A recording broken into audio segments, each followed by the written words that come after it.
নমস্কাৰ মই অংকুৰ আপুনি চাই আছে অংকুৰন অফিচিয়েল বন্ধু বান্ধৱীসকল এই ভিডিঅ'টোৰ মাধ্যমেৰে মই আপোনালোকৰ লগত আলোচনা কৰিম অৰুণোদয় আঁচনিখনৰ ওপৰত বহুতো বন্ধু বান্ধৱীয়ে অৰুণোদয় আঁচনিখনৰ লগত বিভিন্ন ধৰণৰ কমেন্ট কৰি আছে সেই সম্পৰ্কে মই আপোনালোকৰ লগত আলোচনা কৰিম যদি আপোনাৰ অৰুণোদয় আঁচনিখনৰ টকা সোমোৱা নাই বা সেই সম্পৰ্কে কিবা কনফিউজন আছে আপুনি ক্লিয়াৰ হৈ যাব ভিডিঅ'টো আৰম্ভ কৰাৰ আগতে আপোনালোকক সৰু এটা ৰিকুৱেষ্ট কৰোঁ যদি আপুনি আমাৰ ইউটিউব চেনেলটোত প্ৰথমবাৰৰ বাবে ভিজিট কৰিছে তেন্তে প্লিজ আমাৰ ইউটিউব চেনেলটো সাবস্ক্ৰাইব কৰি কাষতে থকা বেল বটনটো প্ৰেছ কৰি অল অপচনটো ক্লিক কৰিবলৈ নাপাহৰিব তেতিয়াহে আগন্তুক আহিবলগীয়া প্ৰত্যেকখিনি ভিডিঅ' আপুনি পোনপ্ৰথমে লাভ কৰিবলৈ সক্ষম হ'ব তেন্তে আহক আমি অলপো পলম নকৰি ভিডিঅ'টোৰ ফালে আগবাঢ়ো বন্ধু বান্ধৱীসকল আপোনালোকে নিশ্চয় গম পায় যে অৰুণোদয় আঁচনিখনে অক্টোবৰ মাহৰ 7 তাৰিখৰ পৰা অৰুণোদয় 3 টকাখিনি প্ৰদান কৰিছিল কিন্তু এতিয়া নৱেম্বৰ মাহৰ বহুতো বন্ধু বান্ধৱীৰ তেওঁলোকৰ একাউণ্টত টকাসমূহ সোমোৱা নাই কি কাৰণে সোমোৱা নাই সেই সম্পৰ্কে বহুতো বন্ধু বান্ধৱীয়ে জনাবলৈ কৈছিল আৰু বহুতো বন্ধু বান্ধৱীৰ বা বহুতো হিতাধিকাৰীৰ একাউণ্টত টকাখিনি সোমালে সেই সম্পৰ্কে মই ডিটেইলছত জনাম আৰু আপোনাৰ কি কাৰণে টকাখিনি নুসুমালে যদিও আপোনাৰ সোমাইছে আৰু কিবা কাম কৰিব লাগিব নেকি সেই সম্পৰ্কেও জানিব পাৰিব ভিডিঅ'টোত আহক আমি এতিয়া আপোনালোকক সকলো তথ্য জনাও প্ৰথম কথা আপোনালোকে গম পায় অৰুণোদয় আঁচনিখনে বৰ্তমান সময়ত যিহেতু প্ৰত্যেক মাহৰ 10 তাৰিখে অৰুণোদয় দিন আৰু পেঞ্চনৰ দিন হিচাপে অসম চৰকাৰে ঘোষণা কৰিছে যিসমূহ অসম চৰকাৰৰ আঁচনি আছে সেই আঁচনিসমূহৰ প্ৰত্যেক মাহৰ 10 তাৰিখেই টকাখিনি প্ৰদান কৰে বৃদ্ধ পেঞ্চনেই হওক অৰুণোদয় আঁচনিয়েই হওক বা দিব্যাংগ পেঞ্চনেই হওক বিধৱা পেঞ্চনেই হওক সকলো আঁচনি টকা 10 তাৰিখৰ দিনাখনিয়ে সোমায় বিশেষকৈ প্ৰধানিকৈ অৰুণোদয় আঁচনিৰ সম্পৰ্কত বহুতো কনফিউজন কিছুমান হিতাধিকাৰীৰ লিষ্টত নাম থাকিও তেওঁলোকৰ একাউণ্টত টকাখিনি সোমোৱা নাই কিন্তু কিছুমান লোকৰ কি কাৰণে তেওঁলোকৰ টকাখিনি লাভ কৰিবলৈ সক্ষম নহল প্ৰথম কথা অলপ দিনৰ আগতে হিমন্ত বিশ্ব শৰ্মাই ঘোষণা কৰা আপোনালোকে নিশ্চয় জানে মই ভিডিঅ' আপলোড কৰিছিলো আপোনালোকৰ বাবে তেওঁ কৈছিল যে আপোনালোকৰ একাউণ্টসমূহ KYC লাগি থাকিবলৈ দিবলৈ হাক দিছিল অৰ্থাৎ আপোনালোকৰ বেংকৰ যিখিনি KYC বা আপুনি যদি লেনদেন নকৰিলে আপোনালোকৰ একাউণ্টটো KYC লাগি থাকে সেই হেতু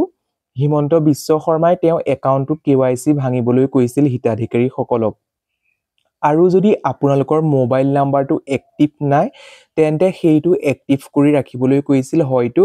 হিমন্ত বিশ্ব শৰ্মাই হওক অসম চৰকাৰেই হওক ফেব্ৰুৱাৰী মাহত নতুনকৈ কিবা এটা উপহাৰ দিম বুলি তেওঁ আগবঢ়াইছে আপোনালোকে নিশ্চয় গম পায় হিমন্ত বিশ্ব শৰ্মাই বা অসম চৰকাৰে যিটো কাম কৰিম বুলি কয় বৰ্তমান সময়ত সকলোখিনি কাম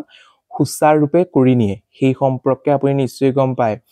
কিন্তু এতিয়া আপোনালোকৰ নৱেম্বৰ মাহৰ যদি আপুনি অক্টোবৰ মাহত টকাখিনি লাভ কৰিছিলে কিন্তু নৱেম্বৰ মাহত এতিয়া কি কাৰণে টকা আজিলেও আপোনালোকৰ টকা একাউণ্টত সোমোৱা নাই প্ৰথম কথা আপোনালোকে বেংকত গৈ KYC আপডেট কৰিব KYC আপডেট কেনেদৰে কৰিব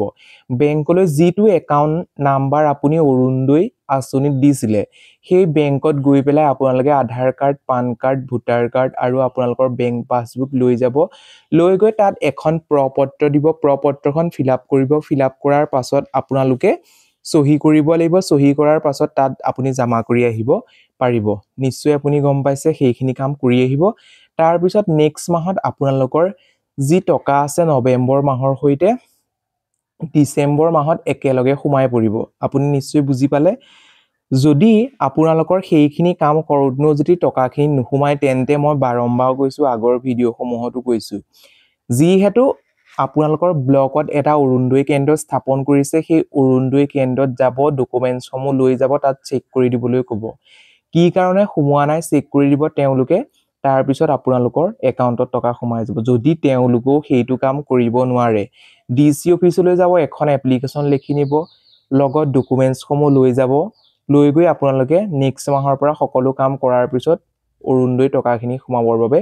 সক্ষম হ'ব নিশ্চয় বুজি পালে যদি আপুনি ডিসি অফিচলৈ যাওঁতে এপ্লিকেশন লিখিব নাজানে তেন্তে মোক কমেন্ট কৰক মই এপ্লিকেশনখন A to Z লিখি আপোনালোকক জনাম বুজি পাইছে নিশ্চয় এতিয়া আপোনাৰ অৰুণোদয় আঁচনি টকা কোন তাৰিখে সোমাইছে সেইটো কমেন্টৰ জৰিয়তে জনাবলৈ নাপাহৰিব আৰু আপুনি কোন ডিস্ট্ৰিক্টৰ পৰা চাই আছে আপোনালোকে সেই সম্পৰ্কে জনাবলৈ নাপাহৰিব এতিয়া বহুতো বন্ধু বান্ধৱীয়ে কমেন্টৰ জৰিয়তে কমেন্ট কৰিছিলে যে একাউণ্টসমূহত 2500 টকা সোমাইছে কিয় এতিয়া বন্ধু বান্ধৱীসকল আপোনালোকে মন কৰিব আপোনালোকে হয়তো কিছুমান বন্ধু বান্ধৱীয়ে কেতিয়া টকা পোৱা নাছিলে অক্টোবৰ মাহত টকা নেপালে এতিয়া যিহেতু তেওঁলোকে অক্টোবৰ মাহত টকা নেপালে অক্টোবৰ আৰু নৱেম্বৰ মাহৰ একেলগে টকাখিনি সোমাই তেওঁলোকৰ 1250 টকা যদি আপুনি দুবাৰ হিসাব কৰে তেতিয়া হলে 2500 টকা হয়গৈ সেই 2500 টকাটো দুটা কিস্তি ইনষ্টলমেন্ট পাব আছিল কাৰণে তেওঁলোকৰ 2500 টকা একাউণ্টত সোমালে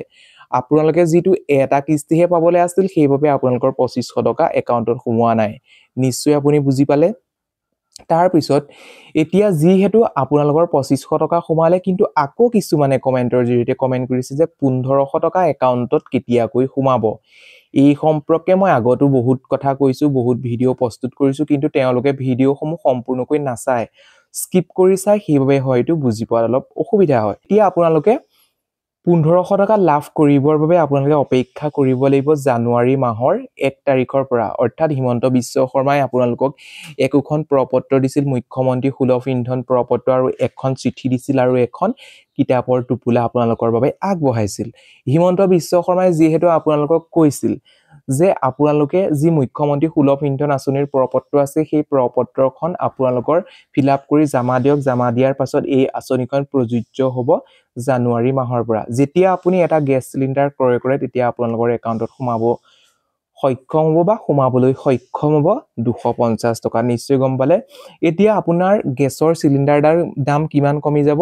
যিহেতু আপোনালোকক উজলা আঁচনিৰ জৰিয়তে যি ভাৰত চৰকাৰে প্ৰদান কৰে 300 টকা আপুনি এটা গ্যাস ক্ৰয় কৰিলে যদি অসম চৰকাৰে দিয়ে কিমান 250 টকা তেতিয়া কিমান হ'বগৈ আপোনালোকে লাভ কৰিবলৈ সক্ষম হ'ব তেতিয়া 550 টকা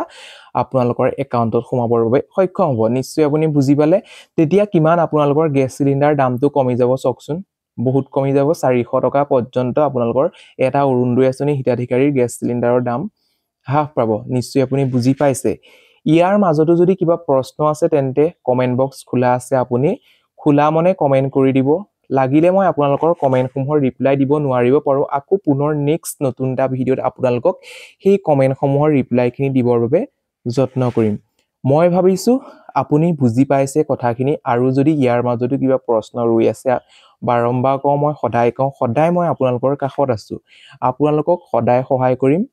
আজিলৈ ভিডিওটো ইমানেই আকৌ পুনৰ নতুনটা ভিডিঅত লগ পোৱাৰ আশাৰে ধন্যবাদ আকৌ কৈছো যদি আপুনি আমাৰ ইউটিউব চেনেলটোত প্ৰথমবাৰৰ বাবে ভিজিট কৰিছে তেন্তে প্লিজ আমাৰ ইউটিউব চেনেলটো সাবস্ক্ৰাইব কৰি কাষতে থকা বেল বটন প্ৰেছ কৰি অল অপচনটো ক্লিক কৰিবলৈ নাপাহৰিব ধন্যবাদ